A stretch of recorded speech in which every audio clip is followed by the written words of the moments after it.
De récents rapports ont mis en évidence le fait que l'idéologie controversée du genre est diffusée dans les écoles bien plus que les parents ne le pensent. C'est un problème qui inquiète de nombreux parents. Keith Jordan, du groupe de soutien aux parents Our Duty, a déclaré que les enfants les plus susceptibles de croire qu'ils sont transgenres sont ceux qu'il appelle des enfants excentriques. L'autisme est largement surreprésenté parmi les patients qui se présentent dans les cliniques de genre.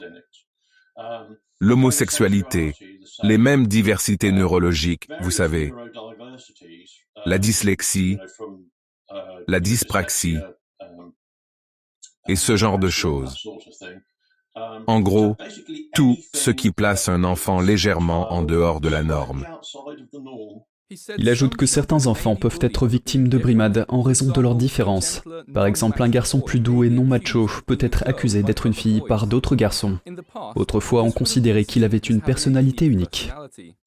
Il y a juste des enfants excentriques en fin de compte. Les gens sont différents.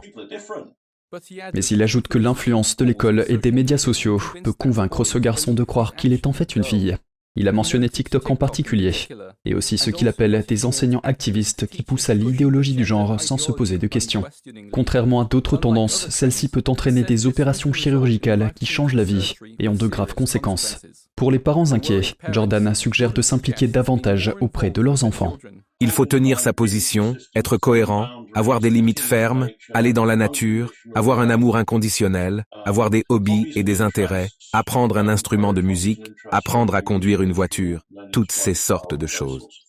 Jordan a déclaré que l'amour inconditionnel est le plus important. Montrez à votre enfant qu'il est aimé. Avec une telle disposition, il dit que l'on peut choisir un moment pour avoir une conversation d'adulte sur ces sujets sensibles liés au genre. Malcolm Hudson, NTD Actualité, Londres.